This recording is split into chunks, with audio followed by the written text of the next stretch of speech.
আজকে আম্বেদকর জয়ন্তী। হ্যাঁ, আজ 14ই এপ্রিল।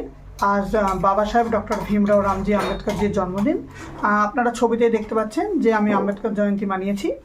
এবার বলি, আজকে পুরো ভারতবর্ষে ছুটি আম্বেদকর জয়ন্তী হিসাবে, ন্যাশনাল হলিডে, ঠিক আছে, ছুটি। কিন্তু শুধু ছুটি করলেই তো হবে না, এই জয়ন্তীটাকে তো পুরো ভারতবর্ষব্যাপী পালন করতে হবে। যেমন নেতাজির জন্মদিনে আমরা কি দেখি, যে বিদ্যালয়ে বাচ্চারা যায়, ফুল দেয়, নেতাজিকে স্যালুট করে। তো সেরকম আম্বেদকর জয়ন্তীতেও প্রত্যেকটা বিদ্যালয় এবং যে সরকারি সংস্থা এবং সমস্ত জায়গায়, সরকারি বেসরকারি, সেখানে এরকম ফুল জল দিয়ে আম্বেদকরজিকে সম্মান দিতে হবে।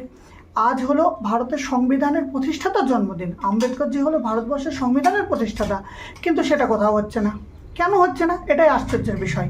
অন্যান্য সমস্ত ভারতের যারা রত্ন, তাদেরকে সম্মান দেওয়া হয়। সবথেকে বড় রত্ন ভারতবর্ষের হচ্ছে আম্বেদকরজি, তাকেই সম্মান দেওয়া হচ্ছে না।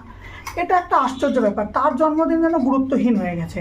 আসলে যারা জাতিবাদে বিশ্বাসী, তারা এটা মেনে নিতে পারছে না যে একজন দলিত সমাজের ব্যক্তিকে কিভাবে সম্মান দিতে পারি, অথচ সেই ব্যক্তির দ্বারাই পুরো সংবিধান চলছে, পুরো দেশ চলছে।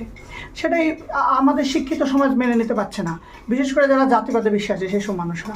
তো এটা তো ঠিক নয় না, জাতি হিসাবে তো মানুষকে দেখা উচিত নয়। কারণ তাদের এটাই দাবি, যেহেতু আম্বেদকর যে মাহার জাতির ছিলেন এবং তিনি দলিত সমাজের ছিলেন, সেই জন্যই হয়তো। কিন্তু এটা তো নয়। আসলে আমাদের জাতি বর্ণ নির্বিশেষে মানুষকে সম্মান করা উচিত। উনি আমাদের সংবিধানের প্রতিষ্ঠাতা। আসলে উনি সংবিধান সবার জন্য লিখেছেন এবং এই সংবিধানে সবার সার্বিক অধিকার আছে, সবাই মুখ তুলে দাঁড়াতে পারছেন, তাই ওনাকে সম্মান দেওয়া উচিত। তাই আমি এটাই অনুরোধ করছি যে আপনারা এটা অবশ্যই পালন করুন, আম্বেদকর জয়ন্তী অর্থাৎ আম্বেদকরের জন্মদিন, এবং এটা যেন পুরো ভারতবর্ষের সার্বিক স্তরে অন্যান্য বীর রত্নদের যেভাবে জন্মদিন পালন হয় সেইভাবে পালন হোক। কারণ ইনি একজন আমাদের দেশের সংবিধানের প্রতিষ্ঠাতা এবং দলিত সমাজের জন্য এক আন্দোলনকারী নেতা, এবং তিনি পুরো ভারতবর্ষের জন্যই নেতা, সবারই রাইটস দিয়েছেন আম্বেদকরজি।